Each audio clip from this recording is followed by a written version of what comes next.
The Oilers have a blank chance of winning the division. 60% chance. Greater than 60% chance. Liam, what do you say? Can you repeat the question? Sorry, I was looking. The other 88, Rob Okay. Shrimp. Oh, friend of the show. Yeah, Rob Shrimp. There you go. The Oilers have a blank percent chance of winning the division. I think they have a 100% chance of winning the division. Well, okay. It's not quite how statistics work, but throw some money on that one, like, how much do I think they can win? Okay. Yeah. Well, yeah. So I 100% think they can win the division.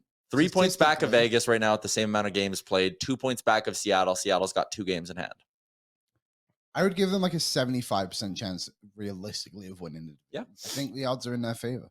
Yeah, I think you guys are right on it. 60 to 75% chance. Like the way they're heating up, Vegas is wildly banged up again. Yep. They might not get Mark Stone back for the rest of the regular season. Logan Thompson's coming back to earth, and Aiden Hill is Aiden Hill at the end of the day. Like he's fine. I expect them to be in the market for a goalie actually heading into the deadline. Seattle, listen, it's a great story, but I like their roster.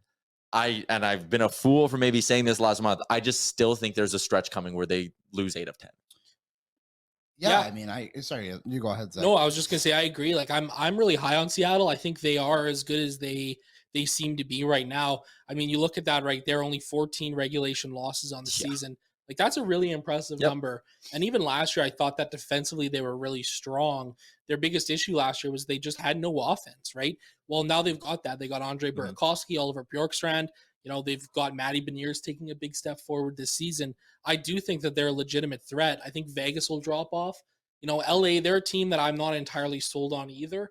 I still think that they have a lot of flaws in their roster. And I think if you look anywhere below where Edmonton is right now, you know, I don't see anybody like Calgary making a big push for the playoffs, right? No. I think out of the top 4 teams in the division in Seattle, LA, Vegas, and obviously Edmonton, LA would be the 4th team in that spot for me. Like I think those 3, like Edmonton, I think they could do damage ahead of the deadline, though. Maybe, yeah. Like if they do that, sure. But like as we talk today, like the goaltending's kind of iffy. Like it's just weird how like Felix Copley is the guy now. Like it's a guy who I believe hadn't played more than 3 games on one NHL team before. And now he's best friends with Will Ferrell. Well, have you seen that? I wish I was best friends. I saw like the high five thing. Yeah, they do it like after every win when Ferrell's in attendance. Copley goes over to the glass and high fives him. That's cool. What a life. Will Ferrell's friend. That's really cool. Yeah, Will Ferrell, good guy. I don't think he's enough though to get LA over the edge. No. Will Ferrell? Yeah. Or Phoenix Copley. Both of them. Yeah. It'll be interesting, man. You know who I'm intrigued, like just again, trade deadline fodder. The Kings could maybe use a goalie still. I know Phoenix Copley is a great story, but do you really want to run with that guy? No. And they have some extra right defensemen. And there's been a little bit of speculation that maybe they'd consider dangling one of their right shot D-men on the trade market to get an asset and then improve their team elsewhere. Ottawa needs right shot D-men. I wonder if there's a deal of, not that this helps the Oilers at all, this would actively go against helping the Oilers, like Sean Walker for Cam Talbot. Todd McClellan's familiar with him. Yeah. Had a good relationship from their time in Edmonton. Todd played the ever-loving wheels off of him, but still, they had a good run together. Ottawa needs D-men, specifically right shot. Talbot would be a bit of a rental. I know he's 35, but they want him for one playoff run, and that's it. That'd be an interesting kind of fit, in my opinion. I don't think that LA would care the age. Like, they won all those Stanley Cups with older players, right? Mm-hmm. I think that's an interesting one. Yeah, like the relationships there already. Ottawa, where are they at kind of at in the standings now? They've fallen out quite a bit. Josh Norris is done for the year. Like, they're toast. Yeah, so they're probably looking at next year being like, if we can get someone like Sean Walker to come in and next year we make that push, like, I think that makes a lot of sense for them. And do you know one name, and I don't know his contract, but how is James Reimer just still in San Jose? Like, I just don't get that. Like, he's a good goaltender. Yeah. He's the only goalie on Frank's trade targets list. Right. So, like, what is it going to take to get him out of San Jose? Like, I just don't understand. Don't they want to lose as many? I know they're losing a ton anyway, but he's definitely helping them win some. Yeah. So if I'm a team that's looking for a goal, if I'm Vegas, this is a name I believe we spoke about too in the summer for Vegas. Like, how is James Reimer not there already? I just don't quite grasp that idea. I think he will get moved. They're probably just waiting a little bit for some team to get desperate, right? Like, can you imagine if Phoenix Copley went down with an injury for the LA Kings, or if Logan Thompson got hurt? Like, how much more would those teams be willing to pay? I think you want to wait for the market to develop because Yep, you're going to get that's some for him, right? We are. Someone said we were almost at 190 live viewers, so we are cooking. There was 190 people in the show at one point, like 30 seconds ago. So if you're in there, let's get a like for Will Ferrell. Sure, we're at 71 likes now. That's huge. Best Will Ferrell movie, everybody, really quick. Man, I'm an Anchorman guy. The Other Guys. Oh, that's an interesting choice. That is a good one. That's a good one. That's an interesting choice. And the cast, unbelievable. Michael Keaton's in that movie, and all he does is make TLC references the whole time. It's fantastic. Step Brothers guy through and through. Yeah, how could you not be a Step Brothers guy? That's the classic for me. They're all good. Talladega Nights is a great one. Yeah. That's a good. There's so many. He had that one era where he's just like ripping them off every year. It's like, man, this is awesome. The Connor McDavid of comedy. All hits, no misses. There you have it. All right. Keeping going on our fill in the blank. There are a bunch of things in the chat I want to get to as well. The Oilers' first round pick has a blank % chance of being traded. 100%. 100%. I'm in agreement too. You're in win now mode. And listen, I think there are untouchables in the prospect pool, and there should be. I don't think there's a reason to move Philip Broberg. I think Holloway, Borgo, and Schaefer, you keep them and you stash those guys away, and that's your cap relief coming through the minors in the next few years. But the bottom line is, if you have Broberg on your blue line, take a look at everything else that's kind of around there. Evan Bouchard is signed or is under team control and could be signed long-term. Darnell Nurse is signed long-term. Brett Kulak has 3 more years after this one. Cody Ceci has 2 more years after this one. So you have Nurse, Ceci, Kulak, Bouchard, and Broberg all here for the next 2 years plus. Desharnais realistically could. Tyson Barrie even has 1 more season. You have so many pieces on the blue line that you don't need to dangle Philip Broberg, in my opinion, to go get a defenseman with term. Yep, I completely agree. I think this is one of our mailbag questions this week too, wasn't it? Yeah, like, I think it might have been. People asked, like, what would it take for you to move a big name prospect, and who would be the untouchables?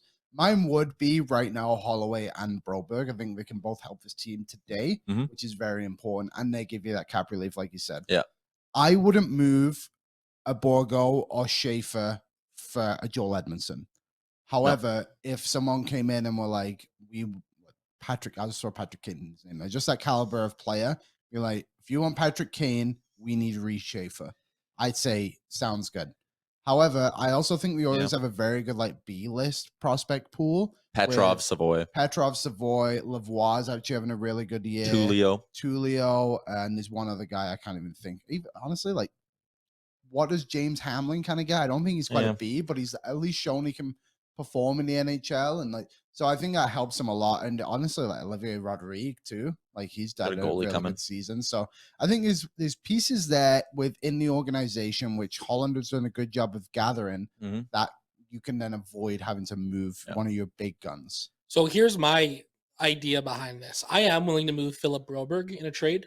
It has to be for a defenseman with term. Jacob Chikrin type obviously is kind of the big name, but to play kind of devil's advocate, who do you take out of the defensive lineup right now? Because as you mentioned, all of these guys have term on their contracts. Yep. You can't take Philip Broberg out of the lineup right now. You can't take Evan Bouchard out because they're playing really well. You're not taking out anybody else in the top 4. So then do you trade for a 7th defenseman and run 11-7? Think back to the Dmitry Kulikov deal for a couple of years ago. I think that's the kind of guy you have to target on the back end and maybe try and make a little bit more of a splashy move up front, because I think it's tough to take any of these defensemen out of the lineup right now. Yeah. I think that's why the Oilers are at 2 on the blue line. I think it's just going to take a Kulak or a Kulikov kind of player to come in and kind of balance things out. But again, I'm just going to stick on my Max Domi horse, and hopefully that one rides up here into Edmonton, because I think he'd just be a great asset for this team. Yeah. Where I was going with the prospect thing too is, so up front, I mentioned all the D-men who have term. The forwards who are either RFA or have at least 2 more years on their deal. McDavid, Draisaitl, Hyman, Nuge, Kane. That's your core top 6, you can call them, right? And then you have pieces like McLeod, team control. Kyler Yamamoto is still, team control to an extent. I'm not really counting Puljujarvi or Fogle because I think one of them will be dealt or both of them will be dealt. But you also have Ryan McLeod, counting McLeod. So there's 7. You count Holloway in there. Then you have Borgo and Schaefer. The reason you part with the next couple of first-round picks is even if you bring guys into your system, there's really not anywhere for them to play. We're seeing it with Holloway right now. There's not really a spot in the top 9 for Holloway to play meaningful minutes. So why do you want to keep drafting guys when you could cash in, bring in, yeah, sure, giving up a first for rentals isn't like always the best. But at this point, if you were to bring in more prospects, if you're a believer in Borgo and Schaefer and obviously Holloway, which they are, there's just nowhere for new prospects to break through. You have your B level guys that you can use. Yep, sure. But like trading the first round pick is just, it's an absolute no brainer to me. Yeah, I think so. And I think even these next crop of prospects too, they're kind of like the fill in the blank players, so to speak, right? Like they're the guys who can come in and be third or fourth line role players for the Oilers down the road. Like I think Tyler Tullio is a guy who might be a little bit underrated right now in the system. He's looked really good in Bakersfield this season. You know, a guy who can almost be like a Brad Marchand kind of type of player. Not to like that upper elite echelon, but he's a pest, right? He can play a physical game. He can shoot the puck. You know, those are the kind of guys the Oilers are going to need in that bottom six for the years to come. I think too, sorry, just to close out the point, the Oilers need to show belief in themselves and their ability to draft players late, because it's working really well. You look at Michael Kesselring too right now. I believe he was like a 6th round pick for them. Yeah, and he was now a late one too. He has like almost 10 goals this season as a defenseman. Like they've got to show belief in themselves and Tyler Wright and his staff, which they've done. So I think it shouldn't be an issue at all to trade like first and even 2nd round pick too. Like do what you got to do.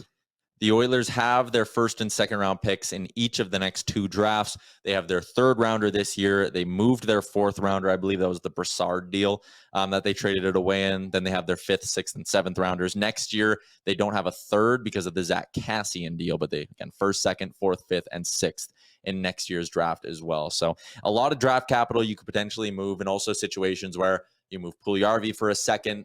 What do 2 2nd rounders get you at this year's deadline? You move Fogle for who knows if anyone gives you anything, but he's playing good right now. Maybe he develops some sort of trade value. Even in the summer, you could look at moving a Tyson Berry for a 2nd rounder. Like his value will probably be pretty high this offseason as well. A lot of ways to kind of restock that draft capital too, but they need to be considering moving the 1st round pick.